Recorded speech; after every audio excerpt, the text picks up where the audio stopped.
Amados, esta é agora a segunda epístola que vos escrevo.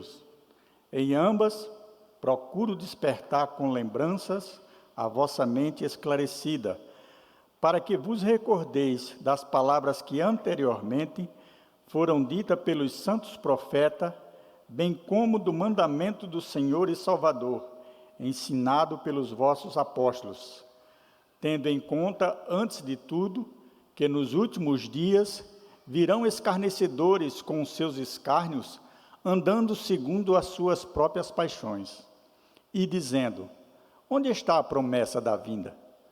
Porque desde que os pais dormiram, todas as coisas permanecem como desde o princípio da criação.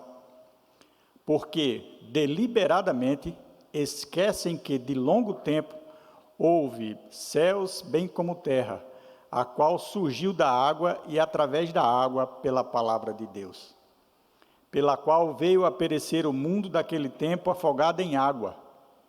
Ora, os céus que agora existem e a terra, pela mesma palavra, têm sido entesourados para o fogo, estando reservados para o dia do juízo e destruição dos homens ímpios. Há, todavia, uma coisa, amados, que não deveis esquecer, que para o Senhor um dia é como 1000 anos, e 1000 anos como um dia. Não retarda o Senhor a sua promessa, como alguns a julgam demorada. Pelo contrário, Ele é longânimo para convosco, não querendo que nenhum pereça, senão que todos cheguem ao arrependimento. Virá, entretanto, como ladrão, o dia do Senhor, no qual os céus passarão com um estrepitoso estrondo, e os elementos se desfarão abrasados. Também a terra e as obras que nele existem serão atingidas. Visto que todas essas coisas hão de ser desfeitas, deveis ser tais como os que vivem em santo procedimento e piedade, esperando e apressando a vinda de Deus, por causa do qual os céus incendiados serão desfeitos e os elementos abrasados se derreterão. Nós, porém, segundo a sua promessa, esperamos novos céus e nova terra, nos quais habita justiça. Por essa razão, pois, amados, esperando estas coisas, empenhai-vos por seres achados por Ele em paz, sem mácula e irrepreensíveis, e tendo por salvação a longanimidade do Senhor. Como igualmente o nosso amado irmão Paulo vos escreveu, segundo a sabedoria que lhe foi dada, ao falar acerca destes assuntos, como de fato costuma fazer em todas as suas epístolas, nas quais certas coisas são difíceis de entender, que os ignorantes e instáveis deturpam, como também deturpam as demais escrituras para a própria destruição deles. Vós, pois, amados, prevenidos como estáis de antemão, acautelai-vos, não suceda que, arrastados pelo erro desses insubordinados, descaiais da vossa própria firmeza. Antes, crescei na graça e no conhecimento de nosso Senhor e Salvador Jesus Cristo. A Ele seja a glória, tanto agora como no dia eterno. Amém? Vamos orar mais uma vez. Pai querido e amado, ó Senhor, nós estamos diante da Tua presença, Senhor, para aprendermos um pouco mais sobre a Tua vontade em nossas vidas, ó Pai. Aqui está Teu servo, ó Deus, de mim mesmo sei que capacidade alguma tenho, ó Pai, se não for dada pelo Teu Santo Espírito, ó Pai, para falar o Teu amor da Tua palavra, Senhor. Revela-nos, ó Deus, a Tua vontade aos nossos corações nessa noite, ó Senhor, que, ó Deus, aqui qualquer coisa que seja querido ser falado pelo homem, ó Deus, que seja impedido, ó Deus, mas que apenas a Tua vontade e a Tua voz seja ouvida neste local, ó Pai. É o que nós te pedimos e te suplicamos, em nome de Teu Filho amado, Jesus Cristo. Amém. Queridos, todos nós, de certa forma, algum dia, já tivemos alguma advertência, ou mesmo, já sofremos, ainda sem querer, uma advertência. E a advertência, ela pode ser dada de várias formas. Pode ser através de uma placa, de um aviso, de uma luz, um sinal. E essa advertência, ela pode ser aceita por nós ou ser rejeitada, principalmente se você sabe que a advertência vem de fonte não fidedigna. Por exemplo, nas redes sociais, hoje, há muitas coisas que não são fonte fidedigna, é preciso pesquisar e estar atento para isso.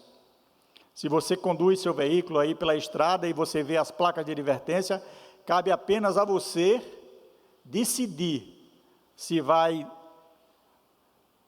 atender aquela advertência ou se vai seguir ignorando. A segunda carta do apóstolo Pedro é uma advertência para a igreja do Senhor Jesus. E não só para a igreja do Senhor Jesus naquela época, mas também para nós hoje, nos dias atuais. Pedro escreve essa carta tentando advertir os irmãos daquilo que estava por vir. Pedro já era de idade, já velho, e já tinha recebido do Senhor que ele estava prestes a partir para ir se encontrar com o Senhor. E quem era Pedro? Pedro, no início, foi um pescador. E o Senhor Jesus, ao passar, o convidou para ser pescadores de homens. E ele prontamente o aceitou. De pescador, Pedro passa a ser seguidor de Cristo. Depois de seguidor de Cristo, Pedro passa agora a ser apóstolo. Até que o Senhor Jesus também o separa para ser pastor de sua igreja. E Pedro, preocupado, que estava perto de partir, e preocupado em cumprir aquilo que o Senhor tinha designado em seu coração, que era ser pastor de ovelhas. Ele queria partir, mas queria deixar as suas ovelhas, os seus irmãos, a igreja do Senhor, advertida de tudo aquilo que podia acontecer. Então Pedro escreve essa carta e remete essa carta aos irmãos sobre um assunto que, tanto naquela época como nos dias de hoje, é de fundamental importância nós termos conhecimento e ouvirmos sobre essa palavra. Infelizmente, hoje em algumas igrejas, esse assunto é pouco pregado. A segunda vinda de Cristo. E quão importante, amados, é esse assunto. Ainda hoje, no café com o pastor pela manhã, o pastor falou sobre os evangelhos e falou da importância de nós sabermos disso. Da nascimento, vida, morte, ressurreição do Senhor Jesus Cristo. E nós não tínhamos combinado, e ele não sabia o texto que ia pregar, nem eu. E hoje nós vamos falar da continuidade, então, agora à noite, sobre a volta de Cristo. Uma coisa tão importante, tão sublime, que nós, como os crentes, vivemos para isso, vivemos esperançosos por isso. E é isso que a segunda carta de Pedro se atém, principalmente nesse capítulo 3. E Pedro aqui nos remete, e remete à igreja daquele tempo, a refletir sobre algumas coisas. A princípio, do versículo 1 ao versículo 7, ele diz que todo cristão devia reconhecer os que negam a realidade da volta de Cristo. Lá e ele começa falando sobre os hipócritas, sobre os falsos mestres, mas lá no capítulo 2, ele já fala sobre esses falsos mestres, já tinha falado sobre esses falsos mestres à igreja. E no capítulo 2 ele descreve o que são os falsos mestres. É necessário que nós, como igreja do Senhor, tenhamos conhecimento e capacidade para discernir esses falsos mestres. Porque não só naquela época em que Pedro estava pregando e estava mandando essa carta à igreja, mas tanto quanto atual nos dias de hoje, o que mais existe no meio do povo, usando o nome do Senhor, são falsos mestres. E se nós não estivermos balizados, bem atentos, dentro da palavra do Senhor para discernir isso, corremos o risco de sermos enganados. E Pedro adverte a sua igreja sobre isso. Lá no capítulo 2, eu vou ler alguns versículos com você, e diz assim: Assim como no meio do povo surgiram falsos profetas, assim também haverá entre vós falsos mestres, os quais introduzirão dissimuladamente, ou seja, não é de forma aberta, não é de forma clara, mas de maneira sutil, escondida, heresias destruidoras, até o ponto de renegarem o soberano Senhor Jesus que o resgatou. Ou seja, os falsos mestres, eles negam a Cristo, trazendo sobre si mesmos, ou seja, sobre eles mesmos, os falsos mestres, repentina destruição. E muitos seguirão as suas práticas libertinas. Mais um item, os falsos mestres são o quê? Libertinos. E hoje, amados em Cristo, o que mais nós vemos são igrejas liberais, que adaptam o evangelho conforme a sua própria vontade, não conforme aquilo que está escrito na Bíblia, não conforme aquilo que foi falado, mas distorcendo de forma a fazer a seu bel prazer. E por causa deles, será infamado o caminho da verdade. Também, movidos por avareza, farão comércio de vós. Isso parece familiar nos dias de hoje? Você vê algumas igrejas fazendo o comércio da palavra do Senhor, muito familiar. Com palavras fictícias, para eles o juízo lavrado a longo tempo não tarda, e a sua destruição não dorme. Ora, se Deus não poupou anjos que pecaram, antes precipitando-os no inferno, os entregou a abismo de trevas, reservando-os para o juízo, e não poupou o mundo no antigo, mas preservou a Noé, pregador da justiça, e mais 7 pessoas, quando fez vir o dilúvio sobre o mundo de ímpios, e reduzindo a cinza as cidades de Sodoma e Gomorra, ordenou as ruínas por completo, tendo-as posto como exemplo a quantos venham a viver impiamente, e livrou o justo Ló, que era afligido do procedimento libertino daqueles insubordinados, porque esse justo, pelo que via e ouvia, quando habitava entre eles, atormentava a sua alma, cada dia, por causa das suas obras iníquas daqueles. Porque o Senhor sabe livrar da provação os piedosos e reservar sob o castigo os injustos para o dia do juízo. Especialmente aqueles que, seguindo a carne, andam com imundas paixões e menosprezam qualquer governo. Atrevidos, arrogantes, não temem difamar autoridades superiores. Ao passo que anjos, embora maiores em força e poder, não proferem contra elas juízo infame na presença do Senhor. Ou seja, ele diz, nem os anjos, com todo o poder, com toda a formosura, com toda a glória, são capazes de fazer o que os falsos mestres fazem. Então Pedro já estava dizendo à igreja o que eram os falsos mestres, advertindo a igreja o que os falsos mestres são capazes de fazer. E aí, nos versículos seguintes, aqui no texto de 2 Pedro, capítulo 3, ele diz assim no primeiro versículo: Amados, esta é agora a segunda epístola que vos escrevo. Ou seja, nós temos aí a primeira epístola de Pedro, né? E lógico aqui a segunda epístola. Em ambas, procuro despertar com lembranças a vossa mente esclarecida. Às vezes é melhor você relembrar de que dar um novo mandamento. Ou seja, Pedro estava dizendo à igreja, olha, é a segunda vez que eu estou escrevendo a vocês. Eu tenho a minha filha e o meu netinho e Natália, às vezes eu pego ela dizendo assim para Bernardinho, né?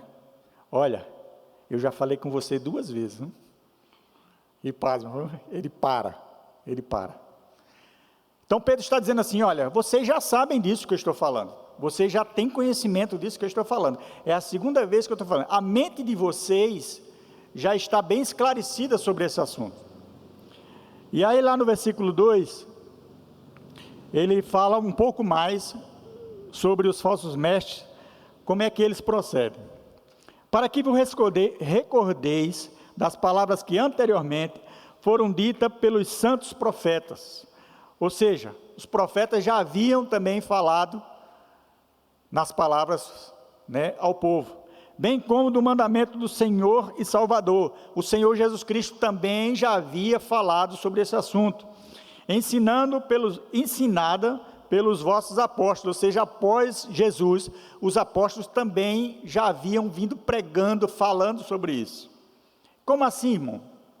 Porque Pedro, quando escreveu essa carta, as igrejas já tinham conhecimento dos escritos de Paulo, e esses conhecimentos já rodavam na igreja como cânon.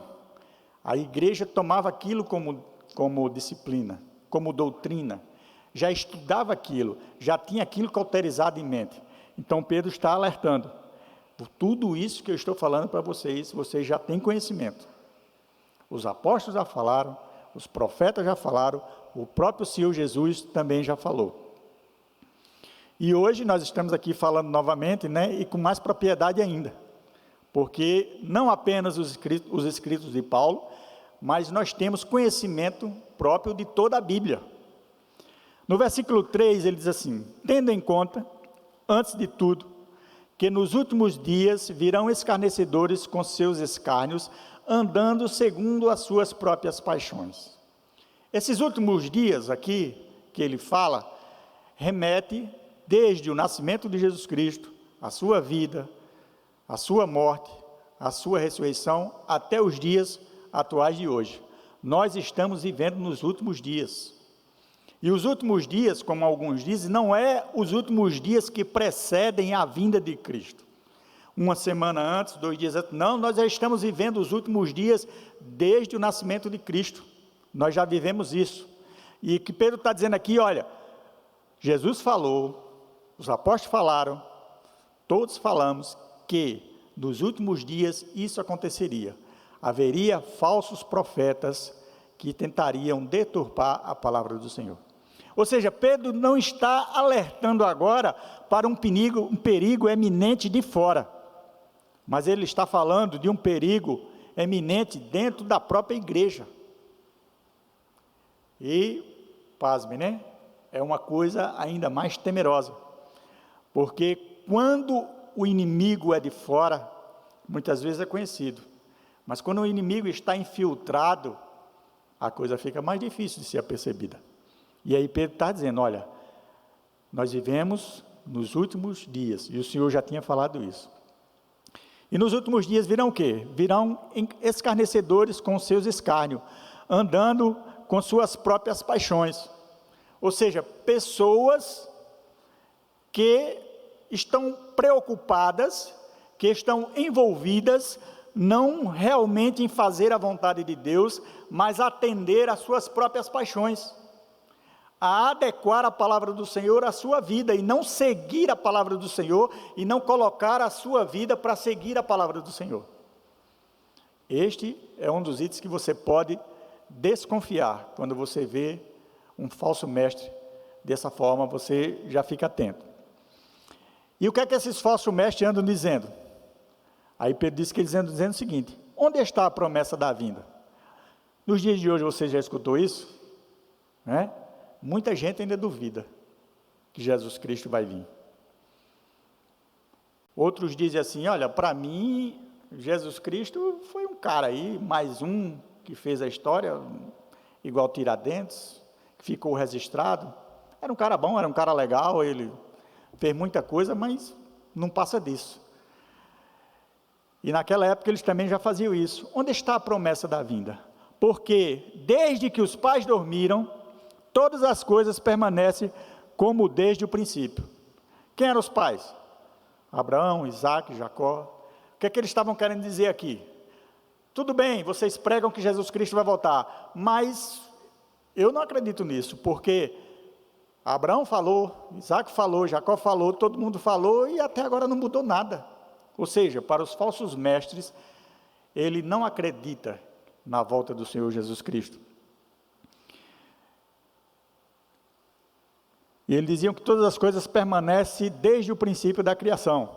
No versículo 5 ele diz, porque deliberadamente esquecem que de longo tempo houve céus, bem como terra, a qual surgiu da água, através da água, pela palavra de Deus. Então, os falsos profetas, eles esqueciam dos mandamentos do Senhor, esqueciam dos ensinamentos do Senhor deliberadamente. Como assim, irmão? Esqueciam de propósito. Ou seja, esqueciam porque eles não queriam modificar o seu modo de viver.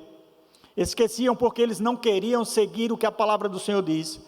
Mas eles tinham o mesmo conhecimento que a igreja de Cristo tinha, inclusive estavam dentro da igreja, e ouviam os mesmos ensinamentos, ouviam as mesmas cartas de Paulo. Eles sabiam exatamente daquilo, mas deliberadamente, propositalmente, eles esqueciam o que a palavra do Senhor tinha falado. E aí Pedro vai dizer para ele, e o que foi que a palavra do Senhor falava? A palavra do Senhor falava que antigamente houve terra, porque foi pela palavra do Senhor que surgiu terra seca no meio das águas.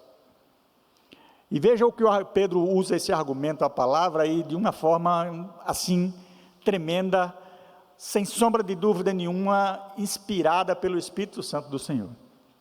Porque foi através dessa palavra que diz aqui, ó, versículo 6, pela qual veio a perecer o mundo daquele tempo afogado em água.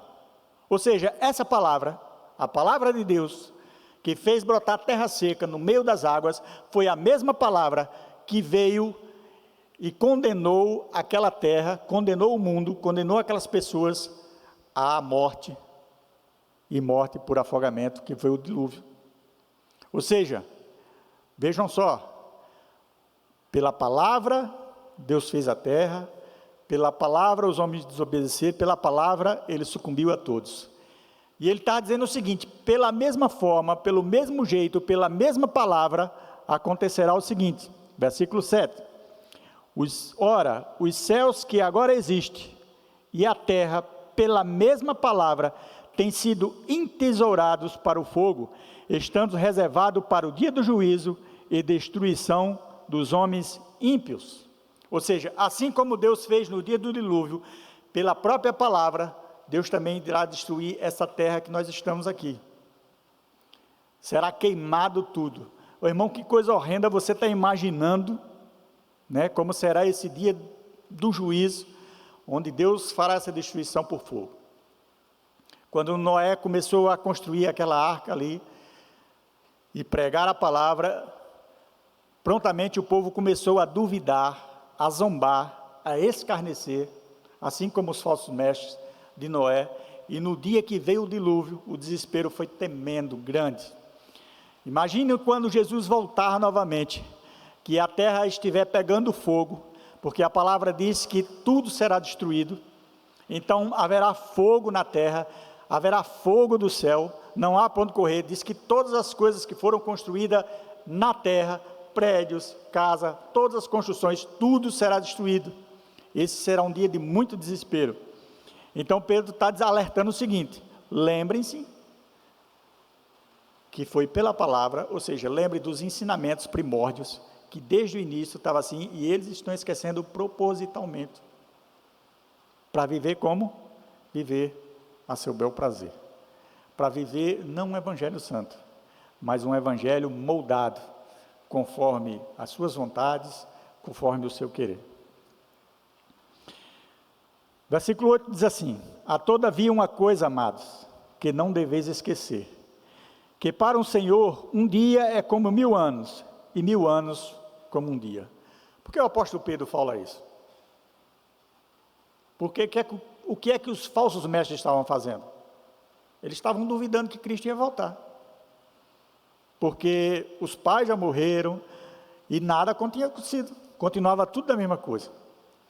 E aí Pedro chama a atenção e diz, olha, presta atenção, para o Senhor 1000 dias, né? Cadê aqui? Um dia é como 1000 anos, e 1000 anos como um dia. Pedro estava dizendo isso no sentido literário? Não, porque se fosse o caso aí, tinha muita gente aí, principalmente de numerologia, agora fazendo conta, né, para saber quando é que Cristo ia voltar. O que Pedro está dizendo para o povo é o seguinte, Deus é um Deus eterno, Deus é um Deus soberano, Deus é o Deus que controla o tempo, sendo Ele eterno, Ele domina todas as coisas, nada pega ele de surpresa. Então esse dia não pegará o Senhor de surpresa, esse dia já está preparado, esse dia já está reservado, o Senhor já sabe qual é esse dia, e nem os anjos do céu sabem, apenas o Senhor. Sendo Deus eterno, o presente, Ele aqui no presente, o futuro para Ele é presente, o passado também, não há diferença, foi Ele quem criou o tempo. Então essa coisa da gente ficar contando o tempo, os minutos, os segundos, os anos, isso aqui é uma coisa humana, para Deus é diferente, Ele é o Senhor do tempo, então o Senhor não está tardando em voltar, porque Ele é quem controla todas as coisas, e nada sai do seu controle, nada sai e nada foge à sua soberania, e Ele já determinou o tempo de voltar para resgatar a sua igreja amada, de levar para nós estarmos juntamente com Ele, glorificando e exaltando o seu santo nome. Esse é o Senhor a quem nós servimos, o Senhor do tempo, o Senhor que controla todas as coisas. No versículo 9 ele diz: não retarda o Senhor a sua promessa, como alguns julgam demorada. Pelo contrário, Ele é longânimo para convosco, não querendo que nenhum pereça, senão que todos cheguem ao arrependimento. Pedro mais uma vez adverte: olha, Deus não está demorando, Ele está sendo longânimo, beneficente, amoroso, Pai eterno, piedoso. Ele está na sua programação, dando tempo para aqueles a quem Ele elegeu, para aqueles a quem Ele escolheu, para aquele a quem Ele separou, para aquele ao que Ele os chamou de filhos, os adotou, os deu vida eterna, se arrependerem dos seus pecados e ser salvo. E aí é onde pode ocorrer um grave erro. Muita gente pode dizer assim: ah, irmão, então, se Deus é longânimo, se Deus está dando tempo para que a gente se arrependa, então, calma aí, paciência, né? Mas não é bem assim não. Deus já tem o seu dia determinado, e esse dia, ninguém sabe quando será. Pode ser até hoje, pode ser até agora. E para isso Pedro adverte aí no versículo 9. E outra coisa também que ele fala aqui na parte B, é que Ele é longânimo para convosco. Alguém pode dizer assim, porque na parte B tem dizendo assim: não querendo que nenhum pereça, senão que todos cheguem ao arrependimento. Eu dizer, então a salvação é para todos, né? Deus vai esperar, Deus vai aguardar, e está demorando porque é para todos, enquanto todos não for salvo, eu estou aqui, tranquilo, de boa, vou dar aquela relaxadinha, porque vai chegar a minha vez. Não, veja que lá em cima ele diz assim, não retarda o Senhor a sua promessa, como alguns a julgam demorada, pelo contrário, Ele é longânimo para convosco. Ele não diz que é longânimo para todos. Pedro estava se dirigindo à igreja do Senhor.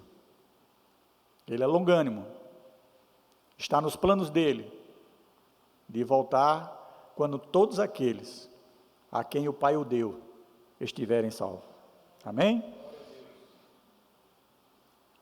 Versículo 10, ele diz, olha, e aí ele abre os olhos, apesar de ele ser longânimo, apesar de você achar que ele está demorando, cuidado, ele virá o quê? Virá entretanto como o ladrão, o dia do Senhor, no qual os céus passarão com estrepitoso estrondo, e os elementos se desfarão abrasados, também a terra e as obras que nela existem serão atingidas. Jesus vai voltar, num dia em que ninguém espera. Você já esperou muito tempo? Quando a gente espera muito tempo, dá uma canseira, né? E aí o que é que a gente faz? Relaxa, deixa para lá, já passou da hora, né? Agora é com Ele. E é justamente aí onde Pedro adverte a igreja em não incumbir erro. O Senhor virá como ladrão. Quando eu era criança, pequena, e não era lá em Barbacena, lá em Recife mesmo, e pequena não, né, porque ainda não tem muita diferença, mas quando eu tinha menos idade, às 7 horas da manhã, minha mãe acordava para ir para a escola. E ela já era ligada na rádio, né? Já acordar, já estava ligado lá na rádio. E tinha um jargão que o radialista fazia, dizer, vivamos o dia de hoje como se Cristo voltasse amanhã. E hoje, olhando para esse texto, eu diria para você assim, vivamos o dia de hoje como se Cristo voltasse agora, nesse momento, daqui a pouco, quando eu sair ali, ou então antes de nós terminarmos de ouvirmos essa mensagem, Cristo volta para levar a sua igreja para estar com Ele. Portanto, nós devemos viver nossas vidas pautada na palavra do Senhor, regrada na palavra do Senhor, no manual de fé e prática, que é a Bíblia, a palavra santa do Senhor Jesus. Então Pedro diz, olha, fica atento, porque ele virá como ladrão. Então, Pedro aí exorta a sua igreja, primeiro do que são os falsos mestres, depois como a igreja reconheceu os falsos mestres, e a preocupação de Pedro em que a igreja estivesse apta a isso, era porque ele tinha certeza que estava partindo para ir ter com Cristo. Veja que amor, que preocupação, que dádiva, que bênção, que dom pastoral. A preocupação em manter a igreja preparada quando ele partisse. E aí Pedro diz assim, bom, visto que todas essas coisas hão assim ser desfeitas, deveis ser tais como os que vivem em santo procedimento. O que ele está dizendo? Você está sabendo o que é que vai acontecer, você sabe que o Senhor virá, já ficou provado aí que é certo, os apóstolos falaram, o próprio Senhor falou, está em Escritura, você sabe como será aquele dia, será um dia de agonia. Então, sabendo disto, sabendo que esta terra em que você vive hoje, será desfeita, destruída, queimada, juntamente com tudo, como é que você deve viver? Aí agora ele passa a orientar a igreja a se preocupar então como viver. E como isso é importante, amados? Porque muitas vezes nós temos vivido os nossos dias e os nossos tempos como se nós fôssemos passar uma eternidade aqui. A Bíblia fala que nós somos passageiros aqui na terra. E um passageiro, ele não se agarra, não se acomoda a coisas daquele lugar, porque ele sabe que ele está ali de passagem. Ninguém que está de passagem numa cidade vai fazer negócios, vai comprar uma casa, vai... Não. Ele sabe que logo, logo ele estará partindo dali. E aí Pedro exorta a igreja a viver dessa forma. Não preocupada, porque ele diz, olha, esse mundo vai ser destruído. Então, Pedro está dizendo assim, onde é que vocês estão colocando o tesouro de vocês? Onde é que vocês estão colocando a vida de vocês? Deus dá a vocês, digamos, um ano. Num ano ele dá 12 meses. Em cada 12 meses, 30 dias. Em cada dia, 24 horas. De um dia desse, 365 dias. De 24 horas. Quanto tempo você tem tirado para estar na presença de Deus? E quando eu falo você, primeiramente eu. Nós temos reservado para estar na presença de Deus. Nós temos reservado para vivermos assim, preocupados. Como se Cristo chegasse a qualquer momento. A Bíblia diz que se o pai de família soubesse a hora que o ladrão ia voltar, ele ia ficar atento, vigiando. Né? Aí hoje em dia, na nossa sabedoria, o que é que nós fazemos? Em vez de vigiar, a gente vai dormir e coloca a câmera para vigiar, né? Aí depois de assaltar, a gente acorda com as portas tudo abertas. Oh, eram 3 e levaram tudo. Não é verdade? Mas nós precisamos estarmos atentos, de olhos abertos, de ouvidos prontos a escutar a palavra do Senhor, de coração voltados à obra do Senhor. E aí ele diz assim, visto que todas essas coisas vão ser desfeitas, deveis ser tais como os que vivem em santo procedimento. Como é que a gente deve viver? Em santo procedimento. Como é que nós temos procedido? Como é que tem sido nossa vida diária? Nós temos procedido de maneira santa, como manda a palavra? É isso que Pedro está dizendo à igreja. Nós temos caminhado, nós temos vivido dessa forma, e ele ainda diz mais assim, E não basta apenas o proceder, é necessário a piedade. Porque muitas vezes a gente vê, né, aquela postura, aquele procedimento, aptos até no falar, recaltados, bem vestidos, mas e na piedade? Será que temos vivido com piedade? Será que temos nos preocupado com o nosso irmão? Será que temos nos preocupado com aquelas vidas que ainda não conhecem a Jesus? Aí Pedro alerta a igreja.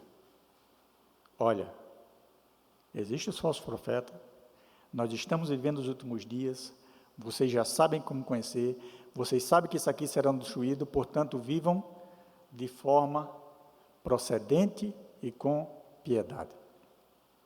E aí ele continua, não é só isso, aí ele diz, vivam esperando, né? Versículo 12, esperando e apressando a vinda do dia de Deus, por causa do qual os céus incendiados serão desfeitos e elementos abrasados se derreterão. Eu conheci uma jovem muito linda, lá em Recife, e ela tinha 18 anos, e eu ficava observando. Quando era o dia do namorado dela ir para a casa dela, ela ficava esperando logo cedo, e naquela época nem celular não tinha. E aí quando o namorado dela chegava, ela estava tomada banho, linda, cheirosa, e ela não estava lá na sala não, ela estava lá no terraço, esperando no terraço. Essa jovem até hoje me espera chegar em casa, para a glória de Jesus, eu não sei como ela tem aguentado. Então quem espera, está atento, está esperando, não está dormindo, está esperando, a qualquer momento vai chegar, chega já, ele já está vindo. A noiva quando espera o noivo, apesar do nosso casamento é o contrário, né, Renato? É o noivo que espera a noiva, né? E a noiva ainda faz aquela raivinha, né? Demora um pouquinho. Mas espera ansiosa. O noivo espera ela também ansiosa.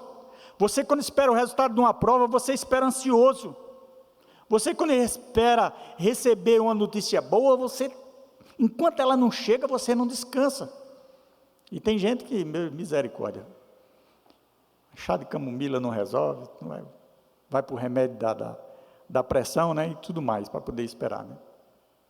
E aí Pedro diz, olha, você tem que viver, enquanto isso não acontece, nesses últimos dias, uma vida de procedimento, de piedade, esperando e, o quê? Apressando a vinda de Deus. Tá bom, irmão Marcos, você acabou de dizer que Deus é soberano, que Ele é o Deus do tempo, que Ele controla todas as coisas, né? É isso mesmo. Mas foi Ele mesmo que disse que a gente pode apressar. Mateus 24:14 diz que aí todo o evangelho será pregado e aí virá o quê? A vinda do Senhor Jesus e levará a sua igreja. Então nós precisamos andarmos de maneira procedente, de maneira piedosa, esperando, porém, apressando a vinda do Senhor. E como é que a gente vai fazer isso? Apressar a vinda do Senhor? Pregando esse evangelho, pregando essa palavra, levando aos quatro cantos, que foi aquilo que o Senhor deixou para a igreja. Quando Ele chamou Pedro para o pastorado, Ele disse assim, Pedro, tu me amas? Amo, Senhor. Então, apacenta minhas ovelhas. Pedro, tu me amas? Amo, Senhor. Apacenta minhas ovelhas. Pedro, tu me amas? Ah, Senhor, ei, tu sabes que eu te amo. Tu conheces todas as coisas. Nós amamos o Senhor, nós queremos o Senhor, nós queremos a vinda do Senhor, então nós precisamos apressar a vida do Senhor, pregando essa palavra. Queridos, nos dias de hoje, apesar de internet, redes sociais, tanta coisa, mas está sendo até um tanto, eu não sei se a palavra certa é essa, é difícil de pregar a palavra. Porque esse evangelho tem sido distorcido por falsos mestres. A verdadeira palavra, aquela que liberta, aquela que salva, aquela que transforma o homem, aquela que é a única que dá a salvação. Pouco está sendo palavra. E pouco se está falando sobre a vinda do Senhor Jesus. Se pega prosperidade, se pregam bênçãos materiais, bênçãos de saúde, bênção no casamento, bênção para os comerciantes, bênção na reunião dos empresários, mas a vinda de Jesus, ninguém prega. Sabe por quê? Falsos mestres negam a vinda do Senhor Jesus, negam a palavra do Senhor Jesus. Nós precisamos apressar, como igreja do Senhor, que nós estejamos atentos a apressarmos essa vinda do Senhor Jesus. Nós, porém, ou seja, ele aí na parte B do versículo 12, ele diz, serão desfeitos os elementos abrasados e se derreterão.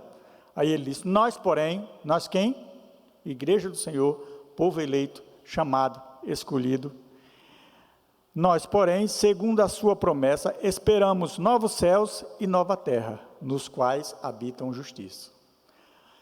Aquele dia, amados, será um dia de desespero horrendo para aqueles que negaram a Cristo, para aqueles que negaram a vinda de Cristo.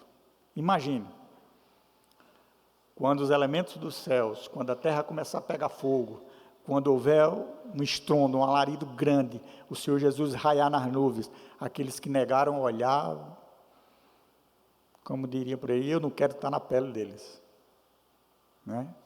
Para eles sim, será um momento de desespero.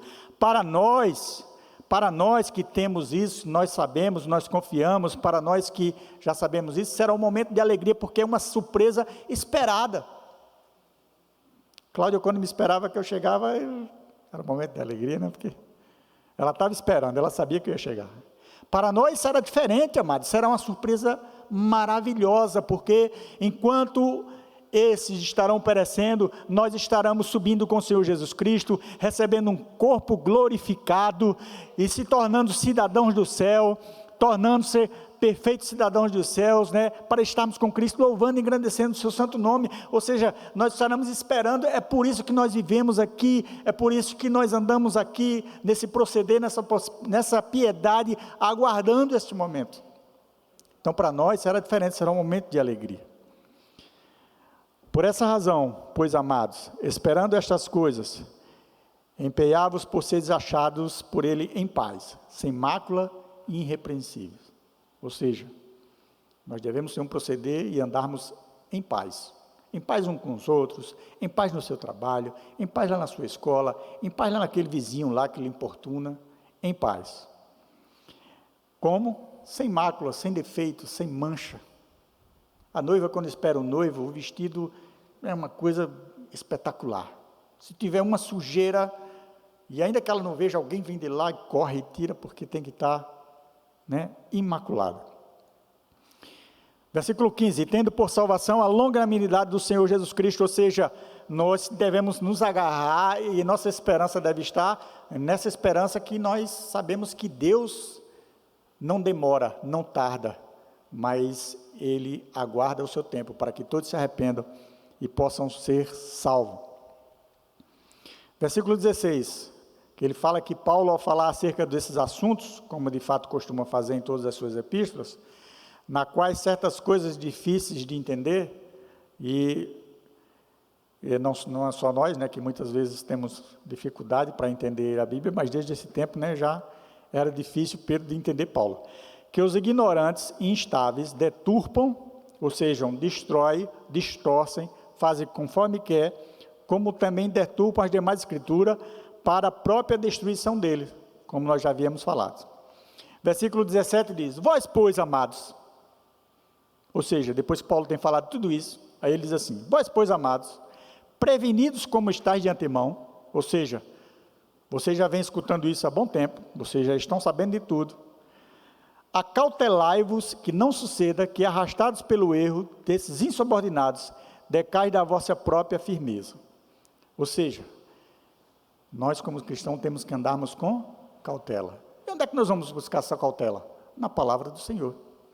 Porque nós corremos o risco de quê? de decairmos da nossa própria firmeza, sermos arrastados. Meus irmãos, nós temos a palavra do Senhor, nós temos a Bíblia, nós temos muitas pregações na internet, nós temos os cultos que nós podemos vir, nós temos o nosso pastor, presbíteros que podem tirar dúvida a nosso respeito da vida, e muitas vezes nós somos pegos, arrastados pelos falsos mestres, né? Sabe que tem gente que liga lá a televisão e tudo que tem lá, eu vou ouvir, se não for muito interessante ou se não for de Deus, e daqui a pouco ele está meio que titubeando, em vez de se agarrar na palavra, vai se agarrar com qualquer coisa que aparece na frente. Então nós precisamos, como igreja de Cristo, enquanto aguardamos, estarmos preocupados com isso, para não sermos arrastados por isso. E lá no versículo 18, finalmente o apóstolo Pedro termina e diz assim: antes, o que é que vocês devem fazer? Crescei na graça e no conhecimento. Crescer. Muitas vezes, minha mãe, quando reclamava comigo que ela ia fazer alguma coisa, a gente estava fazendo alguma coisa errada, e ela dizia: olha, você já é grandinho, viu? Abre o olho. Ou seja, você já tem entendimento. Então, o que é que nós devemos fazer? Nós devemos crescer no entendimento, crescer na graça do Senhor Jesus Cristo, procurar aprender as Escrituras de uma forma como verdadeiramente elas são, e não como os falsos mestres ensinam. E ele finaliza dizendo: a Ele seja a glória, tanto agora como no dia eterno. Que Deus, nosso Pai, Redentor e Salvador, que um dia esteve aqui, viveu aqui, nos ensinou, foi morto pelos nossos pecados, ressuscitou e vai voltar para nos levar para estar com Ele. Nos conceda a graça de nós vivermos uma vida procedente, piedosa, na presença dEle, até que Ele volte. Amém? Que o Senhor nos abençoe nessa noite.